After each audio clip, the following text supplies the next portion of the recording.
Welcome friends, आप सभी लोगों का 11th के आज मेरे पहले वीडियो में स्वागत है। बच्चों, मैंने आपको अपने सबसे पहले वीडियो में 11th क्लास के सिलेबस के बारे में आपको बताया था। आप सभी लोगों को मैंने ये भी बताया था कि हम लोगों को पढ़ाई कैसे करनी है, क्योंकि अभी आप सभी लोगों को ऑनलाइन पढ़ाई की इतनी ज्यादा आदत नहीं है। इसलिए मैं सबसे पहले अपने जो वीडियो है वो ज्यादा लंबे नहीं बनाऊंगा।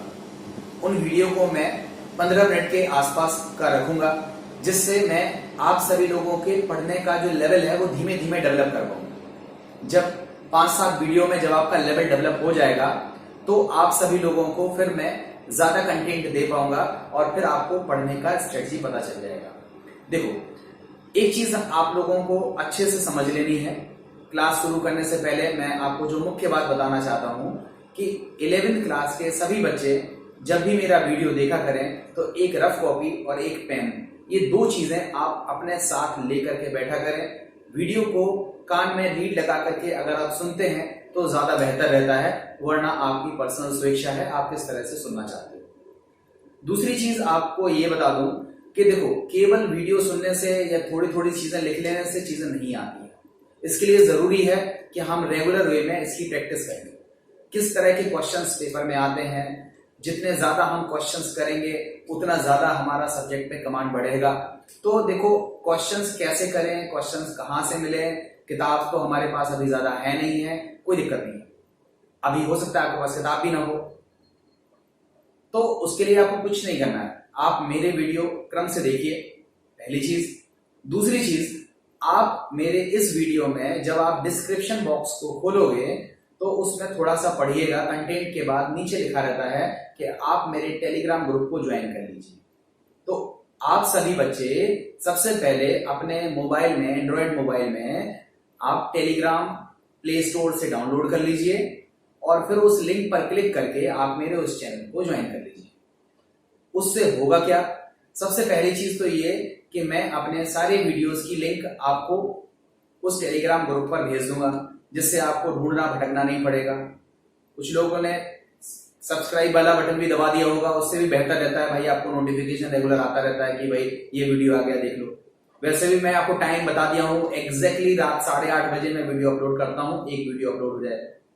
टेलीग्राम चैनल पर मैं उसकी लिंक भी भेज दूंगा, जिससे आपको भटकना नहीं पड़ेगा। दूसरी चीज, हर वीडियो पर आधारित एक एक लाइन के छोटे छोटे क्वेश्चंस बनाकर मैं आप लोगों की प्रैक्टिस कराऊंगा और साथ ही साथ आप लोगों को इंटरेस्ट भी डेवलप कराऊंगा, क्योंकि टीचर्स का सबसे बड़ा एक फर्ज होता है कि सब्जेक्ट में इंटरेस्ट कराना। देखो, केमिस्ट्री तो बहुत लोग पढ़ा लेते हैं, केमिस्ट्री विषय तो मैं पढ़ाऊंगा ही, मगर सबसे बड़ी चीज है, मैं केमिस्ट्री को केवल जबरदस्ती ढोना नहीं चाहता हूं। मैं चाहता हूं कि आप सभी लोगों को केमिस्ट्री विषय में बहुत अच्छा इंटरेस्ट डेवलप हो जाए, आपको केमिस्ट्री से लगाव हो जाए। आप जब इतने इंटरेस्टिंग वे से आप केमिस्ट्री पढ़ोगे, इवन केमिस्ट्री का कोई भी सब्जेक्ट अगर आप इंटरेस्ट लेकर के पढ़ोगे तो आप बहुत अच्छा उसमें कर सकते हैं। तो उम्मीद है आप सभी बच्चों को ये लाइन समझ में आ गई होगी कि आप सभी लोगों को टेलीग्राम ग्रुप ज्वाइन कर लेना है।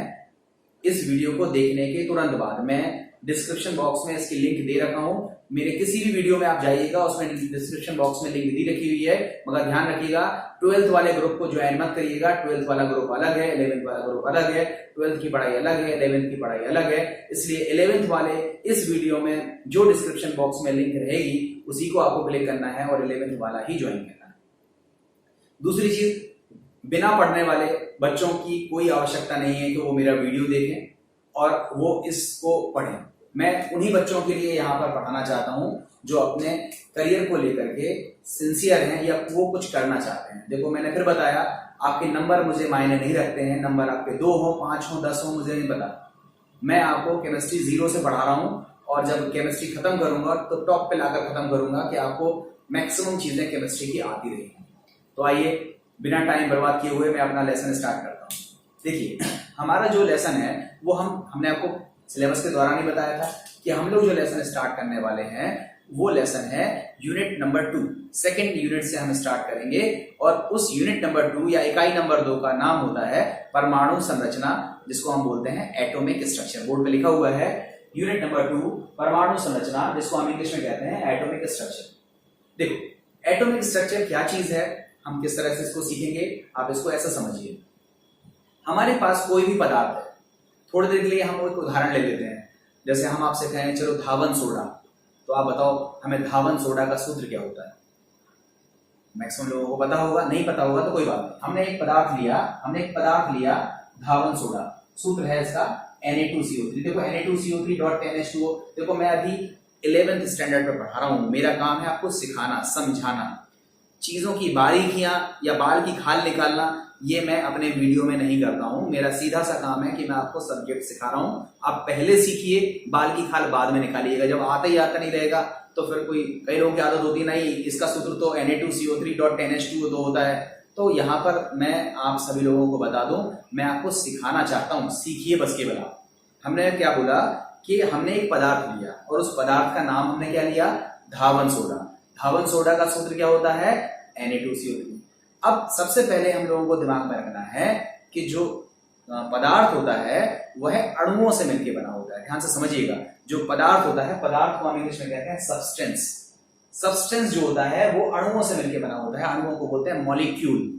तो बताओ ये Na2CO3 हमारे पास एक ढेर है, पूरा का पूरा ढेर सारा पदार्थ रखा हुआ है, धावन सोडा ढेर सारा रखा हुआ है, तो वो हमारा पूरा का पूरा क्या है, पदार्थ। उस पदार्थ में अगर हम पर्टिकुलर बात करें किसी एक अणु की, तो वो अणु किसका होगा, उस अणु का फॉर्मूला होगा Na2CO3। तो देखो ये Na2CO3, ये Na2CO3 का पूरा क्या है, ढेर है। ढेर का मतलब इकट्ठा है, तो वो क्या हो गया, हमारे पास पदार्थ हो गया। और उस पदार्थ का जो निर्माण है वो किससे हुआ है, अणु से मिलकर हुआ है, और उस एक अणु का नाम है Na2CO3। अब ये जो Na2CO3 है ये किससे मिलके बना है, तो आप कहोगे Na से मिलके बना है, C से मिलके बना है, O से मिलके बना है। तो आप बताओ Na इसमें कितने हैं, 2 Na है, 1 कार्बन है और 3 ऑक्सीजन। तो ये जो कार्बन है, सोडियम है, ऑक्सीजन है, ये सब क्या हो जाते हैं, परमाणु हो जाते हैं। देखो तत्व और परमाणु में क्या अंतर है, मैं अभी सब बाद में बताऊंगा। मैं आपके लिए कंफ्यूजन क्रिएट नहीं करना चाहता हूं, बहुत सीधी सी चीज बता रहा हूं कि पदार्थों का निर्माण अणुओं से होता है और अणुओं का निर्माण परमाणुओं से होता है। बाल की खाल निकालना अभी हम सिखाएंगे आपको कि पढ़ाई कैसे केमिस्ट्री जाती है, बट अभी आप पहले केवल सीखिए कि हमने क्या समझ लिया कि पदार्थ का निर्माण होता है अणुओं से और अणुओं का निर्माण किससे होता है, परमाणुओं से। तो परमाणु कौन से हैं, सोडियम है, सोडियम का परमाणु है, कार्बन का परमाणु है, ऑक्सीजन का परमाणु है। तो होता क्या है कि सबसे पहले जो परमाणु के बारे में जब लोगों ने डिस्कशन किया, मतलब खोजा, तो पता चला कि पदार्थों का निर्माण अणु से हुआ है, अणु का परमाणु से हुआ है। तो लोग ये मानते थे कि सबसे छोटा कण कौन सा है, कौन सा है, परमाणु है। परमाणु से छोटा कोई नहीं होता, पहले लोग ऐसा मानते थे। ऐसा कहने वाले लोग कौन थे, डाल्टन। ऐसे कौन से लोग थे, डाल्टन।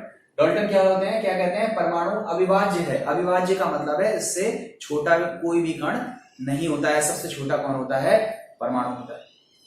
अब कुछ लोग कहते हैं परमाणु की परिभाषा क्या है, भाई परमाणु को हम डिफाइन कैसे करेंगे। सर हमें समझ में तो आ गया कि पदार्थ का निर्माण अणुओं से हो रहा है, मॉलिक्यूल से मिलकर हो रहा है, और मॉलिक्यूल का निर्माण अणुओं से हो रहा है, तो सर हम परमाणुओं से हो रहा है, तो हम परमाणु को परिभाषित कैसे करेंगे।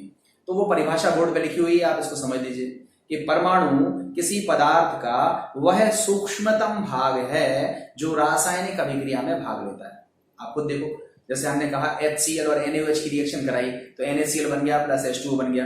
तो HCl में H ने रिएक्शन करी, Cl ने रिएक्शन करी, Na ने रिएक्शन करी, O ने रिएक्शन करी। तो इसका मतलब ये हुआ ना कि जो सूक्ष्मतम पार्ट है रिएक्शन तो वही कर रहा है ना। याद करने के लिए मैं बता रहा हूँ, केवल समझा रहा हूँ केवल। तो आप बताओ परमाणु की अगर हम परिभाषा बोलेंगे तो हमारी परिभाषा क्या हो जाएगी, परमाणु किसी तत्व का वह सूक्ष्मतम भाग होता है जो उस तत्व की रासायनिक अभिक्रिया में भाग लेता है। परमाणु को पहले डाल्टन क्या कहते थे कि ये क्या है, अविभाज्य है, मतलब परमाणु से छोटा कुछ नहीं होता है। बाद में रिसर्चेस हुई, वैज्ञानिकों ने और आगे अध्ययन किया और ये पाया कि नहीं, परमाणु सबसे छोटा नहीं होता है। परमाणुओं का निर्माण तो छोटे छोटे कणों से मिलकर होता है। उन कणों को हम बोलते हैं परमाणुओं के मूल कण। तो अगर हम आपसे बोलें कि परमाणुओं के मूल कण क्या होते हैं, तो आप क्या बोलोगे, परमाणु अविभाज्य नहीं होता है, इसका निर्माण छोटे छोटे कणों से मिलकर होता है और उन कणों को हम परमाणुओं के मूल कण कहते हैं। अब बात आती है मूल कण कौन कौन से होते हैं। तो परमाणुओं के मूल कणों की संख्या कितनी है? 3। आपको क्या याद रखना है? परमाणुओं के कितने मूल कण होते हैं? तो आप क्या आंसर दोगे? परमाणुओं के 3 मूल कण होते हैं। कोई पूछे क्या क्या नाम होते हैं उनके, तो आप सभी लोगों ने पढ़ा हुआ है। प्रोटॉन है, न्यूट्रॉन है, इलेक्ट्रॉन है, ये सभी परमाणुओं के क्या होते हैं? मूल कण होते हैं। तो अब हम थोड़ा सा बात करते हैं प्रोटॉन, न्यूट्रॉन और इलेक्ट्रॉन की। देखो प्रोटॉन की खोज कैसे हुई, न्यूट्रॉन की खोज कैसे हुई, इलेक्ट्रॉन की खोज कैसे हुई, ये सब मैं एक वीडियो में नहीं सिखा सकता हूं। टाइम टू टाइम मैं आपको हर चीज बताऊंगा, एक एक चीज पे मेरा डिस्कशन होगा। जितना भी सारगर्भित और बेहतर से बेहतर और बेस्ट से बेस्ट मैं जो दे सकता हूं वो मैं देने की पूरी कोशिश करूंगा। बट शर्त केवल इतनी सी है कि आप एक भी शब्द स्किप मत करना, सब चीज ध्यान से सुनो और जो आपको अच्छा लगे वो नोट करो। पहले नोट करो, खुद से करो, खुद से तैरना सीखो। जबरदस्ती अपने आप से तैरना नहीं सीखोगे, अपने आप से बनाना नहीं सीखोगे तो कोई चीज नहीं सीख सकते हो। तुम सोचो कि टीचर ने नोट्स दे दिए, हमने नोट्स लिख लिए, पास हो जाएंगे, ऐसा मत पढ़ोगा तो कोई मतलब ही नहीं है आपको। हमें सब्जेक्ट सीखना है, हमें कुछ करना है, करने के लिए मेहनत तो करनी पड़ेगी ना। तो आप लोग बिना स्किप किए हुए, तो हमने केवल कितनी चीज सीखी? देखो हमने अभी तक कितनी चीज सीखी कि किसी पदार्थ का निर्माण अणुओं से होता है, अणुओं का निर्माण परमाणुओं से होता है, और परमाणु को पहले के लोग डाल्टन वगैरह अविभाज्य मानते थे। वर्तमान में हमें ये पता चल गया कि परमाणु अविभाज्य नहीं होता है, वह तो 3 मूल कणों से मिलकर बना होता है। और उन 3 मूल कणों के नाम क्या हैं? प्रोटॉन, न्यूट्रॉन और इलेक्ट्रॉन। परमाणु की अगर हम परिभाषा की बात करें तो हमने क्या बोला? परमाणु किसी पदार्थ का वह सूक्ष्मतम भाग होता है जो रासायनिक अभिक्रिया में भाग लेता है। बोर्ड पे लिखी हुई है, आप इसको नोटिंग कर सकते हैं। अब हम बात कर लेते हैं कणों के बेसिक पॉइंट्स की जो आपको आने चाहिए। सबसे पहली चीज हम बात करते हैं प्रोटॉन की। सबसे पहले तो देखिए, इसको आप प्रतीक समझ लीजिए। प्रोटॉन, इसको प्रदर्शित करने का तरीका है 1H1 या कुछ लोग इसको करते हैं 1P1। ध्यान रखना, ये फास्फोरस नहीं है, ये हाइड्रोजन नहीं है। हाइड्रोजन का जो नाभिक है उसको बोलते हैं प्रोटॉन। आप नाभिक आभिक का मत जाओ, से खाएंगे आपको सब चीज, बट अभी आपके इतना समझ लो कि प्रोटॉन को प्रदर्शित करने का तरीका क्या है? 1H1 या फिर 1P1। ठीक है। इस प्रोटॉन के जो खोजकर्ता थे उसका नाम था रदरफोर्ड। देखो मैं आपको जो बुक में दिया हुआ है उन सब पे बता रहा हूं, मैं ज्यादा डिटेल पॉइंट्स में नहीं जा रहा हूं। ठीक है। कभी कभी कंपटीशन में रदरफोर्ड दिया ही नहीं होता है। ऑब्जेक्टिव क्वेश्चंस में आपसे पूछा जाता है कि प्रोटॉन के खोजकर्ता कौन है और ऑप्शन में रदरफोर्ड होता नहीं है, तो फिर एक और ऑप्शन आपको दिखाई देता है, उसका नाम होता है गोल्डस्टीन।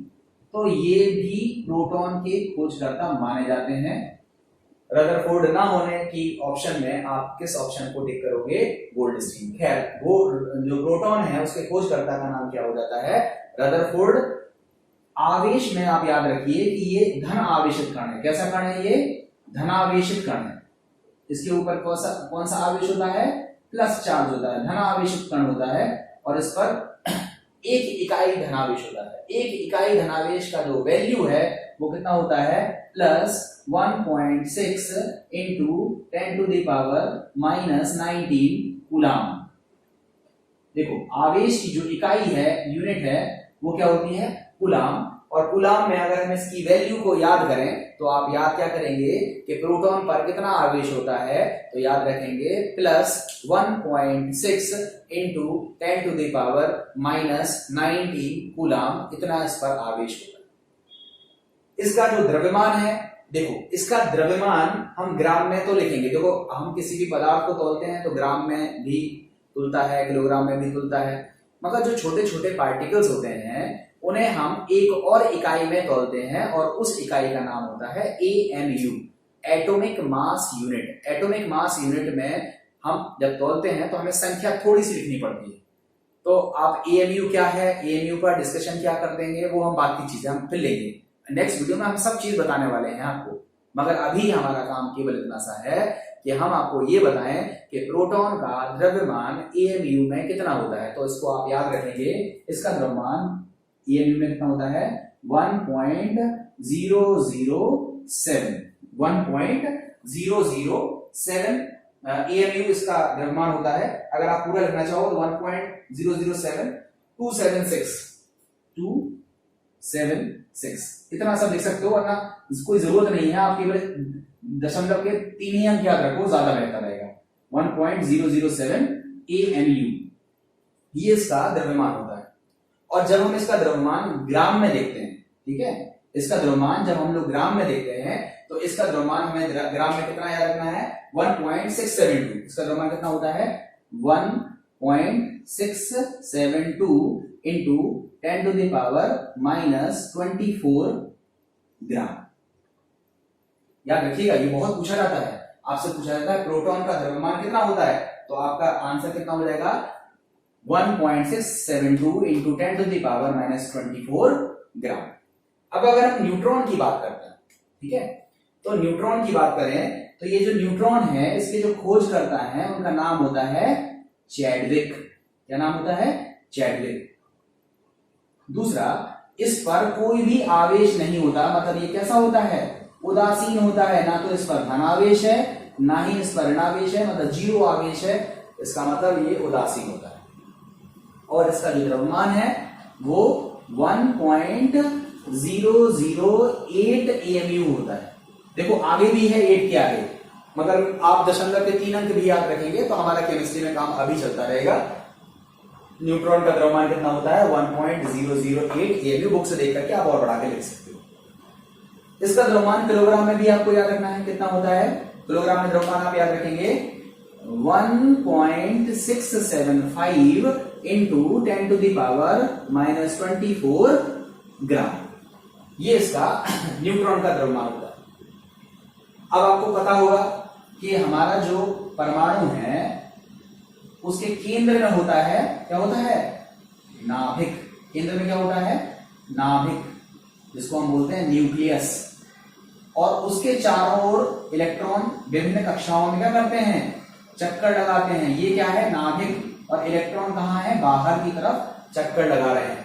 तो नाभिक में 2 कण पाए जाते हैं। नाभिक है ये धनावेशित होता है, इसमें 2 कण होते हैं। कौन कौन से कण होते हैं, प्रोटॉन होता है और न्यूट्रॉन होता है। प्रोटॉन होता है और न्यूट्रॉन होता है, इसलिए इन कणों को हम बोलते हैं nucleon.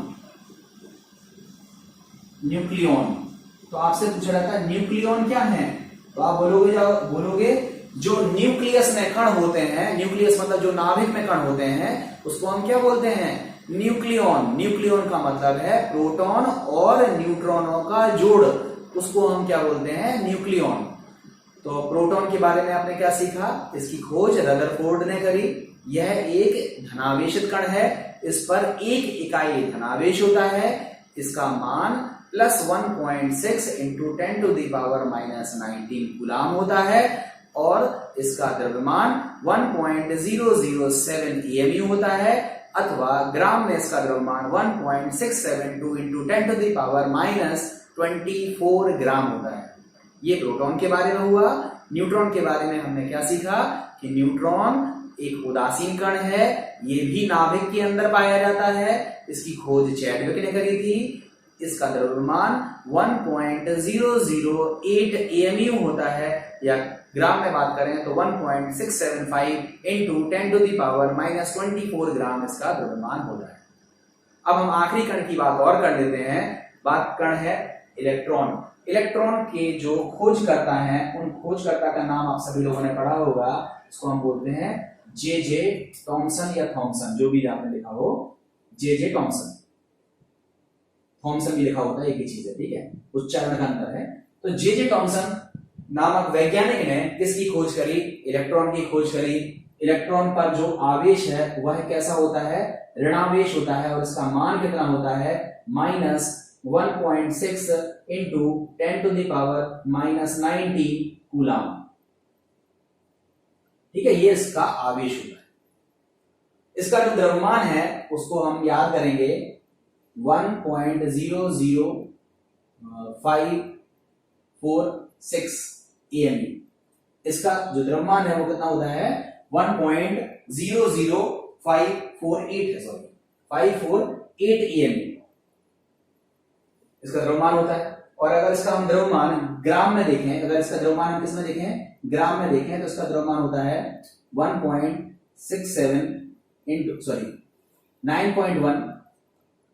Into 10 to the power minus 31 gram, ये इसका द्रव्यमान होता है।